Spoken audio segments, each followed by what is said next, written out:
Hi, Angel. Good to see you. Likewise, likewise. Good to see you. So we are here today because we've been receiving a lot of messages from our C-level counterparts online on LinkedIn and other sources and other meetings and gatherings that we organize almost every single week. And if you had to summarize, what's top of mind right now of most of the C-level executives in the organizations in the world regarding of the industry, what would you say? Angel, other than some of the obvious ones like Amazon and Apple and some of the digital companies who are doing very well under the current situation, the significant majority of companies are just focusing on preserving capital, staying afloat, not running out of cash, and just re-engineering the way they do things. And obviously we know that most of the companies, most of the industries are also have gone from working face-to-face to working remote. So yes, that actually increases, that makes the entire equation a little bit more complicated, right? Because people are working remotely. Yeah. So is there a way in which preserving capital, in which mitigating risk could be done in a more efficient way with everybody working remotely today? Yeah, I really believe that there is a way of doing this. It's lonely out there.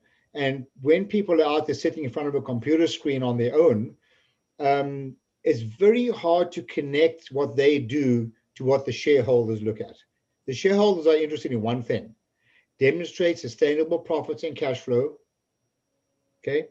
And demonstrate sustainable profits and cash flow, and demonstrate to me how we can stay alive at this point in time. Normally, we're looking at a trajectory. How can we increase profits and cash flow? Today, I think we want to sustain profits and cash flow, but the employees are an extension of the CEO's promise to the board and to the shareholders. So in answer to your question, people are sitting in front of a computer screen, working from home, maybe working through some kind of virtual connection as we are doing here. It's very lonely out there. How do you really get them focused on connecting their activities to shareholder expectation? That comes with education. And another issue here, Angel, is that people tend to think of numbers in isolation. They tend to have silo thinking. So for example, people focus on increasing sales. But I like to use the expression, so what? Sales are up and we're busy, but what about operating costs? What about operating capital? What about cash flow? And if everybody understood the financial implications of what they did without thinking in a silo and could think the bigger picture, I really believe, and I've experienced this over and over again, that people's behavior and the way they think would actually change.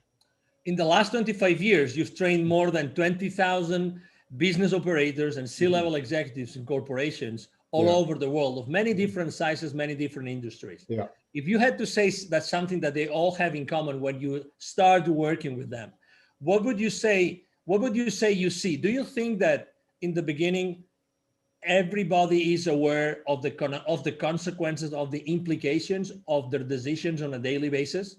Oh my word. I've tested thousands and thousands and thousands of people across the board, from entrepreneurs to C-level executives to CEOs of companies. And in my experience, non-financial operators and organizations are less than 40% financially literate, even at a basic level. Just what is the role of a P&L, balance sheet, some simple questions. Less than 40% financially literate. Can you imagine if people don't understand the financial implications of what they do and they work in a silo? Can you imagine how much profit is slipping through the cracks? And because basically they don't know what they don't know. It's a huge problem in organizations, Angel, across the board. Let me ask you a tricky question. Yeah. How many people in an organization do have signing power in their bank accounts? When I do workshops, and sometimes I speak at conferences and ask people to show me on their fingers, how many people have signing power? And they say 1, 5, 3. I said, you're all wrong. Everybody has signing power on your bank account. Your employees are the custodians of your company's profits, and they are an extension, in effect, of the pen that is signing the checks. The time that check gets signed, it's too late. So what are you going to do? Go back and tell someone, well, I'm not going to pay for this labor cost because we screwed up and to do a rework on our job, or you overpaid a vendor, or we were inefficient. It's not going to happen. It's too late. You've got to deal with this at the root of the issue, not when you sign the checks. So yeah, everybody should have a clear understanding, especially now when they're working on with limited resources and cash availability. Now, especially, people should be aware of it and incentivize them accordingly. We are right now talking about being the custodians of the profitability of their own company. Mm-hmm. But do you think that knowing that every single company out there is trying to, preserve capital and mitigate risk, do you think that sales forces right now, the sales forces in the world, are mindful enough about preserving their clients' company capital and mitigating their clients' companies' risks? Great question. The answer clearly is absolutely not. I've often suggested to business operators, owners, to have this conversation with their salespeople and make a statement something like this: the moment you make a sale, you are part of your customer's problem. And people look at me like, how can you say that? I said, it's easy. Because the sale represents revenues on your financial statements and an expense on your customer's financial statements. And it is incumbent upon a professional salesperson to demonstrate how the cost on their P&L, the customer's P&L, what the service that you're offering, the contribution will equal or exceed the cost on their P&L. And until that happens, you are part of their problem. So in fact, I believe that salespeople should be rewarded on the profit or the ROI made on your products in their company, never mind your own company. Now we're talking.